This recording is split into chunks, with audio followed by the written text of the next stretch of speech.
ತಾಲೂಕಿನಲ್ಲಿ ರಂಗೇರಿದ ರಾಜಕಾರಣ. ಶವವನ್ನು ಮುಂದಿಟ್ಕೊಂಡು ರಾಜಕೀಯ ಮಾಡ್ತೀರಾ? ಚೀಲಗಳಿಂದ ಧಿಕ್ಕಾರ ಕೂಗಿಸ್ತೀರಾ? ಸಮಾಜ ಕಲ್ಯಾಣ ಇಲಾಖೆಯಲ್ಲಿ ಚೆಕ್ ರೆಡಿ ಮಾಡಿಸಿದ್ದು ನಾನು, ಚೆಕ್ ವಿತರಿಸಿದ್ದು ನೀವ? ಸಾಲಿಗ್ರಾಮದ ದಲಿತರ ಬೀದಿಗಳಿಗೆ ಹೋಗಿ ಕಲ್ಲು ತೂರಾಟ ಮಾಡೋಣಾಗ ಎಲ್ಲೋಗಿದ್ರಿ ಸ್ವಾಮಿ ಎಂದು ಶಾಸಕ ಡಿ ರವಿಶಂಕರ್ ಅವರು ಮಾಜಿ ಶಾಸಕ ಸಾರಾ ಮಹೇಶ್ ಅವರಿಗೆ ಸುದ್ದಿಗೋಷ್ಠಿಯ ಮೂಲಕ ಖಡಕ್ ಹೇಳಿಕೆಯನ್ನು ನೀಡಿದರು. ಚೇಲಾಗಳು ಹೇಳ್ತಾರಲ್ಲ, ಧಿಕ್ಕಾರ ಕುಗ್ಸೋದು ಬಿಡೋದು ನನಗೂ ಗೊತ್ತಿದೆ. ನಾನು ರಾಜಕೀಯದಲ್ಲಿ ಏನು ಸುಮ್ಮನೆ ಬಂದಿಲ್ಲ, ಹೋರಾಟವನ್ನು ಮಾಡಿ ಈ ಹಂತಕ್ಕೆ ಬಂದಿರತಕ್ಕಂಥದ್ದು. ಒಂದೇ ಒಂದು ಸಣ್ಣ ವಿಚಾರದಲ್ಲಿ ನನ್ನ ಹಸ್ತಕ್ಷೇಪ ಹಾಕಿ ಕೇಸನ್ನ ಮುಚ್ಚಾಕೋ ರೀತಿಯಲ್ಲಿ ಯಾವುದಾದ್ರು ಒಂದು ಸಣ್ಣ ಘಟನೆ ತಾವು ತೋರಿಸಿದ್ದೆ ಆದಲ್ಲಿ ನನ್ನ ರಾಜಕೀಯ ಬದುಕನ್ನೇ ಇಲ್ಲಿಗೆ ಅಂತ್ಯವನ್ನು ಮಾಡ್ತೇನೆ. ಸಾಲಿಗ್ರಾಮದಲ್ಲಿ ಅವರ ಹುಟ್ಟೂರಲ್ಲೇ ದಲಿತ ಸಮಾಜದ ಬಂಧುಗಳ ಮೇಲೆ ಅವರ ಸ್ವಂತ ತಮ್ಮ ಅವತ್ತು ಕಲ್ಲು ತೂರಾಟವನ್ನು ಮಾಡಿಸಿದ್ರು. ಅವತ್ತಾಕೆ ದಲಿತರ ಮೇಲೆ ನಿಮ್ಗೆ ಕರುಣೆ ಇರಲಿಲ್ವಾ? ಅವತ್ತಾಕೆ ಎಲ್ಲೋಗಿದ್ರೆ ಶಾಸಕರಾಗಿದ್ದವರು ಅಲ್ಲಿ ಏನೋ ಕಣ್ಣೋರ್ಸೋ ನಿಟ್ಟಿನಲ್ಲಿ ನಾಟಕವನ್ನ ಆಡಿ ಪರಿಹಾರ ಕೊಡಿಸ್ತೀವಿ ಅಂತ ಹೇಳಿ ತಾವು ಮಾಡೋದಿಲ್ಲ ಸ್ವಾಮಿ. ಅಭಿವೃದ್ಧಿಯ ಕೆಲಸಕರ ವಿಚಾರದಲ್ಲಿ ತಾವು ಜೊತೆಗೆ ಬಂದ್ರೆ ಬನ್ನಿ, ಇಲ್ಲಾಂದ್ರೆ ನನಗೆ ಗೊತ್ತು ಅಭಿವೃದ್ಧಿ ಕೆಲಸ ಹೇಗೆ ಮಾಡಬೇಕು, ಏನ್ ಮಾಡ್ಬೇಕು ಅಂತೇಳಿ ನನಗೆ ಗೊತ್ತಿದೆ, ಅದನ್ನ ನಾನು ಮಾಡ್ತೇನೆ ಅಂತಕ್ಕಂಥ ಮಾತು. ಮನುಷ್ಯ ಕುಲ ಎಲ್ಲ ಖಂಡನೀಯ ಆಗುವಂತ ಒಂದು ಘಟನೆ ನಡೆದಿದೆ.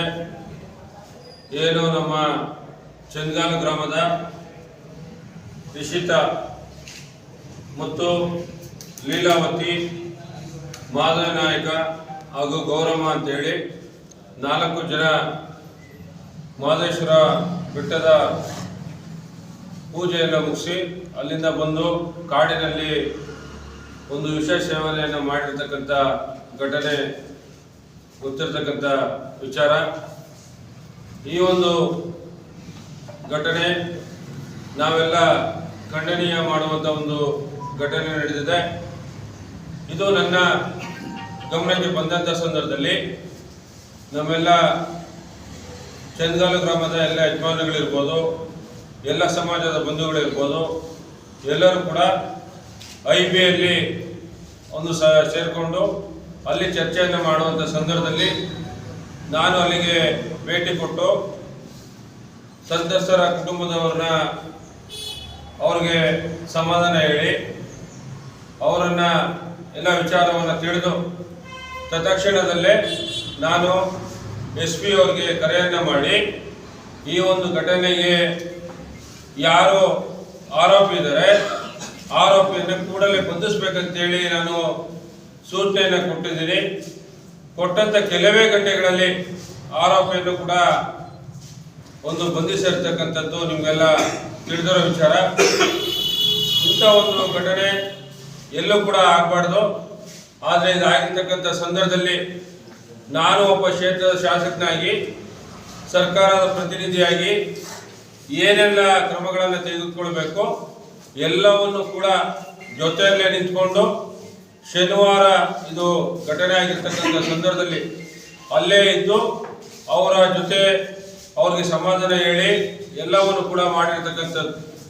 ಜೊತೆಗೆ ಏನು ನಮ್ಮ ಗ್ರಾಮಸ್ಥರೆಲ್ಲರೂ ಕೂಡ ಒಂದು ಬೇಡಿಕೆ ಇತ್ತು, ಯಜಮಾನರುಗಳಿರ್ಬೋದು, ಸಮಾಜದ ಮುಖಂಡರುಗಳಿರ್ಬೋದು, ಎಲ್ಲರೂ ಬೇಡಿಕೆ ಅಂತ ಹೇಳಿದ್ರೆ ನಮ್ಮ ಮುಂದಿನ ಅವರ ಮಕ್ಕಳ ಭವಿಷ್ಯ ಹೇಗೆ ಅಂತಕ್ಕಂಥ ವಿಚಾರವನ್ನು ಮಾಡುವಂಥ ಸಂದರ್ಭದಲ್ಲಿ ನಾನು ಸಂಬಂಧಪಟ್ಟ ಇಲ್ಲಿನ ಪೊಲೀಸ್ ಇಲಾಖೆಗೆ ಏನು ಸಂತ್ರಸ್ತೆ ಮನೆ ಕಡೆಯಿಂದ ಅವರ ಸಂಬಂಧಿಕರು ಯಾವ ರೀತಿಯಾಗಿ ದೂರನ್ನು ಕೊಡ್ತಾರೆ ಅದೇ ರೀತಿಯಾಗಿ ದೂರನ್ನು ದಾಖಲಿಸ್ಕೊಳ್ಬೇಕು.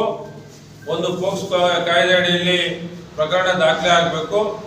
ಮತ್ತು ಏನೆಲ್ಲ ಒಂದು ವಿಚಾರಗಳನ್ನು ಕೊಡ್ತಾರೆ, ಹೇಳಿಕೆಯನ್ನು ಕೊಡ್ತಾರೆ, ಅದನ್ನು ತೆಗೆದುಕೊಂಡು ನಿರ್ದಾಕ್ಷಿಣ್ಯವಾಗಿ ಕ್ರಮವನ್ನು ಜರುಗಿಸ್ಬೇಕಂತೇಳಿ ನಾನು ಆ ಸಂದರ್ಭದಲ್ಲಿ ಸೂಚನೆಯನ್ನು ಕೊಟ್ಟು ಅಲ್ಲೇ ಸ್ಥಳದಲ್ಲಿ ಇದ್ದು ಎಲ್ಲ ಕೆಲಸ ಕಾರ್ಯಗಳನ್ನು ಮಾಡೋದ್ರ ಜೊತೆಗೆ ಏನು 4 ಜನರಲ್ಲಿ ಒಬ್ಬರು ಹೊತ್ತು ಮೃತಪಟ್ಟಿದ್ರು, ಇನ್ನು 3 ಜನರ ಒಂದು ಚಿಕಿತ್ಸೆಗಾಗಿ ನಾನು ಸಂಬಂಧಪಟ್ಟ ಅಧಿಕಾರಿಗಳ ಜೊತೆ ಚರ್ಚೆಯನ್ನು ಮಾಡಿ ಅವ್ರಿಗೂ ಕೂಡ ಚಿಕಿತ್ಸೆಯನ್ನು ಕೊಡಬೇಕಂತೇಳಿ ಸೂಚನೆಯನ್ನು ಕೊಟ್ಟು, ಜೊತೆಗೆ ಇಲ್ಲಿ ಇದ್ದು ಏನೆಲ್ಲ ವ್ಯವಸ್ಥಿತವಾಗಿ ಕೆಲಸ ಕಾರ್ಯಗಳಾಗಬೇಕು ಎಲ್ಲವನ್ನು ಕೂಡ ಮಾಡಿರ್ತಕ್ಕಂಥದ್ದು.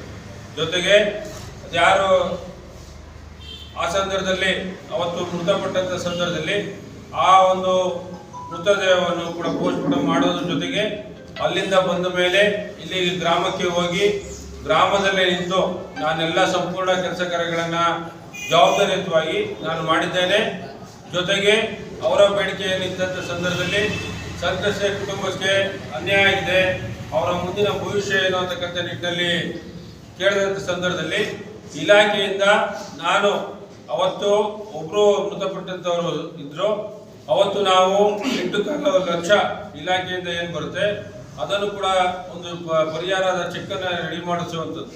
ಜೊತೆಗೆ ನಿನ್ನೆ ಇನ್ನೊಬ್ಬರು ಮೃತಪಟ್ಟಂಥ ಸಂದರ್ಭದಲ್ಲಿ ಇಬ್ಬರು ಮೃತಪಟ್ಟಂಥ ಸಂದರ್ಭದಲ್ಲಿ ಪ್ರತಿಯೊಂದು ಕುಟುಂಬಕ್ಕೂ ಕೂಡ ಏನು 8.25 ಲಕ್ಷ ಒಂದು ಪರಿಹಾರವನ್ನು ಕೊಡುವಂಥದ್ದು ಇದೆ.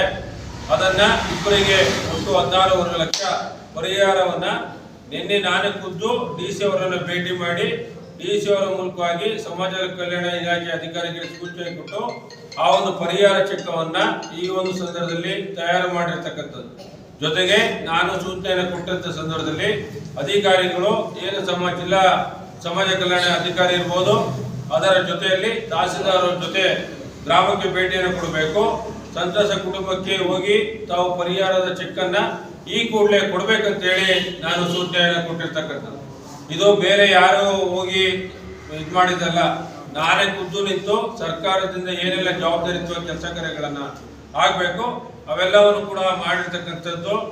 ಜೊತೆಗೆ ಈ ಒಂದು ಘಟನೆಯಲ್ಲಿ ಬಹಳಷ್ಟು ಜನ ಬಹಳಷ್ಟು ರೀತಿಯಲ್ಲಿ ಮಾತಾಡ್ತಾ ಇದ್ದಾರೆ. ನಿನ್ನೆ ಕೂಡ ಸಾಕಷ್ಟು ರೀತಿಯಲ್ಲಿ ಮಾತಾಡಿರ್ತಕ್ಕಂಥದ್ದು ನನ್ನ ಗಮನಕ್ಕೆ ಬಂದಿದೆ. ಜೊತೆಗೆ ಡೆಲ್ಲಿಯಿಂದನೇ ಕೂಡ ಒಂದು ಪ್ರೆಸ್ ಮೀಟ್ ಪತ್ರಿಕಾ ಹೇಳಿಕೆ ಕೊಡೋದ್ರ ಮೂಲಕವಾಗಿ ಮಾಧ್ಯಮದ ಮೂಲಕವಾಗಿ ಒಂದು ಮಾತನ್ನ ಹೇಳಿದ್ದಾರೆ. ಈ ರಾಜ್ಯದ ಮುಖ್ಯಮಂತ್ರಿಗಳ ಒಂದು ಸಂಬಂಧಿಕರು ಈ ಘಟನೆಯಲ್ಲಿ ಭಾಗವಹಿಸಲಿಕ್ಕೆ ಇದನ್ನ ಮುಚ್ಚು ಹಾಕುವ ಪ್ರಯತ್ನವನ್ನ ಮಾಡಿದ್ದಾರೆ ಅಂತ. ಆ ರೀತಿಯಾಗಿ ಪ್ರಯತ್ನವನ್ನ ಈ ರಾಜ್ಯದ ಮುಖ್ಯಮಂತ್ರಿಗಳಾಗ್ಲಿ ಈ ಕ್ಷೇತ್ರದ ಶಾಸಕರಾಗಿ ಯಾರು ಕೂಡ ಮಾಡಿಲ್ಲ.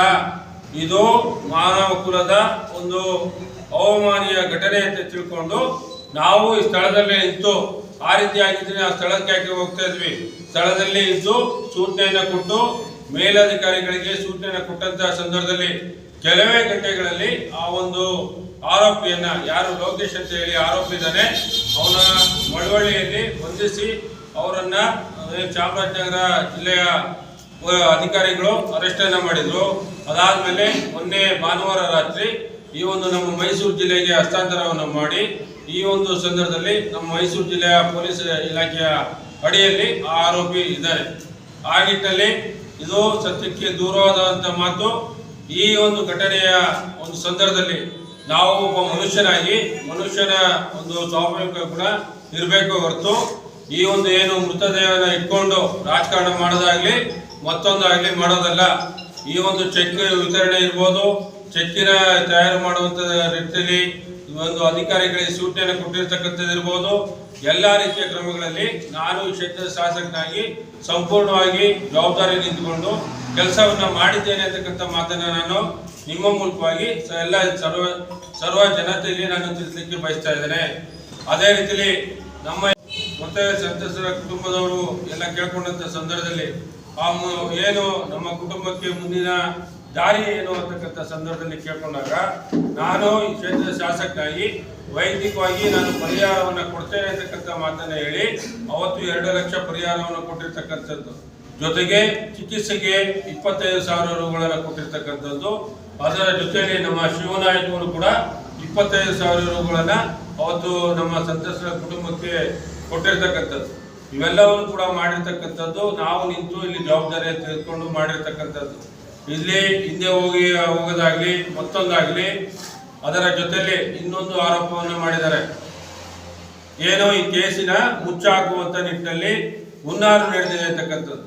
ಆ ಹುನ್ನಾರು ನಡೆಸುವಂತ ಜಾಮೀನಲ್ಲಿ ನಾವು ಯಾವತ್ತೂ ಕೂಡ ಬಂದಿಲ್ಲ ಸ್ವಾಮಿ.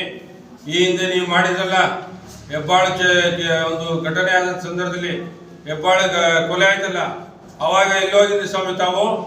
ಇಲ್ಲಿ ಒಬ್ಬ ಕ್ಷೇತ್ರದ ಶಾಸಕರಾಗಿ ತಾವು ನಿಂತು ಜವಾಬ್ದಾರಿ ಕೆಲಸ ಕಾರ್ಯಗಳನ್ನು ಮಾಡ್ಬೇಕಾಯ್ತಾನೆ. ಅವತ್ತಾಗ ಮಾಡಲಿಲ್ಲ.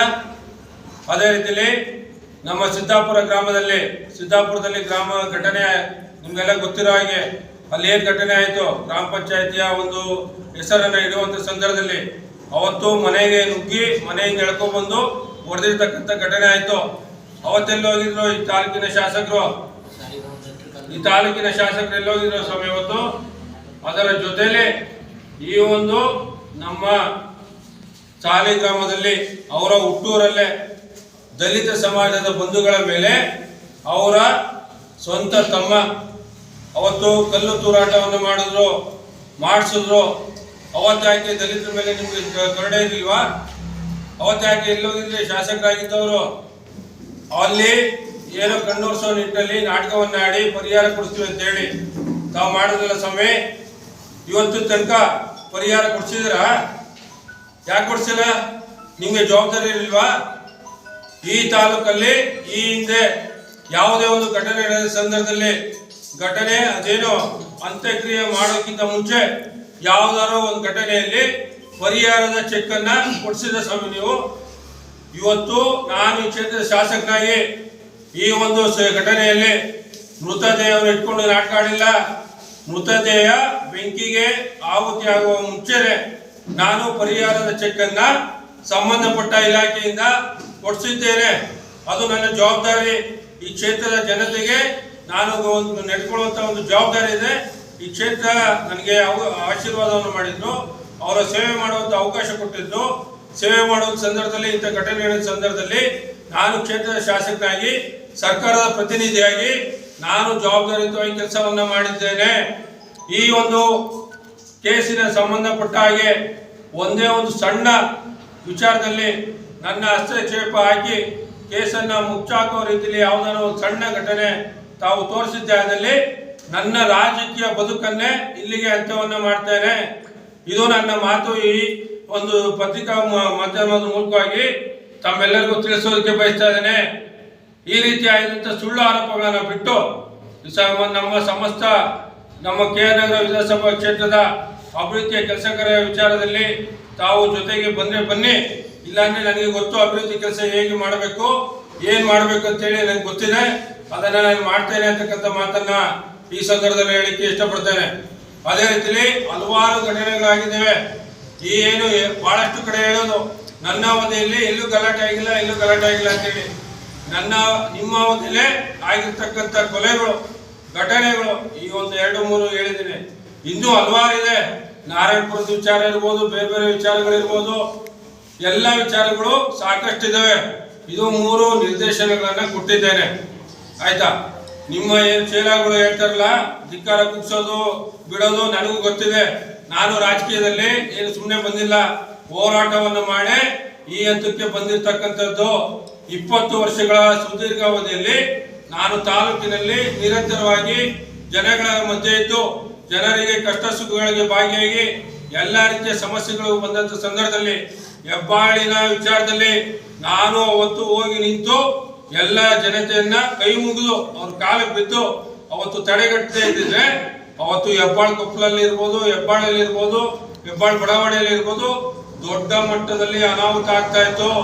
ಅದನ್ನ ತಡೆದಿರ್ತಕ್ಕಂಥದ್ದು ನಾನು ಅವತ್ತು ಮುಂದೆ ನಿಂತು ತಡೆದಿರ್ತಕ್ಕಂಥ ವಿಚಾರ. ಈ ರೀತಿಯಾಗಿ ಬೇರೆ ಬೇರೆ ರಾಜಕಾರಣ ಮಾಡೋದು ಬಿಡಿ, ಸಾವಿನ ಮನೆಯಲ್ಲೂ ಕೂಡ ರಾಜಕಾರಣ ಮಾಡೋದು ಸರಿವಲ್ಲ, ಅದು ತರವಲ್ಲ. ಆಯ್ತಾ? ಇದನ್ನ ಅರ್ಥಕೊಳ್ಬೇಕು ಇದೆ ತಾವೆಲ್ಲರೂ. ಅದೇ ರೀತಿಲಿ ಇವತ್ತು ಚೆಕ್ ಅನ್ನ ನಾನೇ ಖುದ್ದು ಸಮಾಜ ಕಲ್ಯಾಣ ಇಲಾಖೆ ಅಧಿಕಾರಿಗಳಿಗೆ, ತಹಸೀಲ್ದಾರ್ ಅವರಿಗೆ ಸೂಚನೆ ಕೊಟ್ಟಿದ್ದೆ. ಹೋಗಿ ಅವ್ರಿಗೆ ಪರಿಹಾರ ಚೆಕ್ ಅನ್ನ ಕೊಡಬೇಕಂತ ಹೇಳಿ ಹೋಗಿ ಅವ್ರು ಕೊಡುವಂತ ಸಂದರ್ಭದಲ್ಲಿ ಅದನ್ನ ಇಲ್ಲ 2 ದೇಹ ಬಂದ ಮೇಲೆ ನಾವು ಇಸ್ಕೊಡ್ತೀವಿ ಅಂತ ಹೇಳಿ ಅವ್ರ ಮನೆಯವರು ತಿರಸ್ಕಾರ ಮಾಡಿದ್ಮೇಲೆ ಅದಾದ್ಮೇಲೆ ಅವರು ವಾಪಸ್ ಕಚೇರಿಗೆ ಬರುವ ಸಂದರ್ಭದಲ್ಲಿ ತೀವ್ರ ಒತ್ತಡವನ್ನು ಹಾಕಿ ಕರೆಸಿ ಚೆಕ್ ಅನ್ನ ಕೊಡಿಸಿದ್ದೀರ. ಇದು ಚೆಕ್ ಅನ್ನ ಕೊಡಿಸುವಂತ ಒಂದು ನಿಟ್ಟಿನಲ್ಲಿ ಪೋಸ್ಟ್ ಕೊಟ್ಟಿದ್ದಾರಲ್ಲ ನಿನ್ನೆ, ಅದು ನಿಜವಾಗ್ಲೂ ತಾವು ಮಾಡಿದ್ದ? ಜನತೆಗೆ ತಿಳಿಸ್ಬೇಕಲ್ವಾ? ತಾವೇನು ಅಧಿಕಾರಿಗಳ, ತಾವೇನು ಶಾಸಕರ ಕೊಡಿಸೋದಕ್ಕೆ ಚೆಕ್ನ? ನೀವೇನು ಜವಾಬ್ದಾರಿ ಇಲ್ಲಿದ್ರೆ ಕೊಡಿಸೋದಕ್ಕೆ? ನಾನು ಖುದ್ದು DC ಅವ್ರನ್ನ ಭೇಟಿ ಮಾಡಿ ಆ ಪರಿಹಾರ ಚೆಕ್ ಅನ್ನ ಕೊಡಿಸುವ ನಿಟ್ಟಲ್ಲಿ ನಾನು ಜವಾಬ್ದಾರಿ ತೆಗೆದುಕೊಂಡು ಸರ್ಕಾರದ ಪ್ರತಿನಿಧಿಯಾಗಿ ಕ್ಷೇತ್ರದ ಒಬ್ಬ ಶಾಸಕನಾಗಿ ಮಾಡಿರ್ತಕ್ಕಂಥದ್ದು. ಆ ನಿಟ್ಟಲ್ಲಿ ಎಲ್ಲವನ್ನು ಕೂಡ ತಿಳಿ ಹೇಳಬೇಕು, ಎಲ್ಲವನ್ನೂ ಕೂಡ ಮುಕ್ತವಾಗಿ ತಮ್ಮಲ್ಲಿ ಚರ್ಚೆಯನ್ನು ಮಾಡಬೇಕಂತೇಳಿ ನಾನು ಈ ಸಂದರ್ಭದಲ್ಲಿ ಕರೆದಿರ್ತಕ್ಕಂಥ ವಿಚಾರ.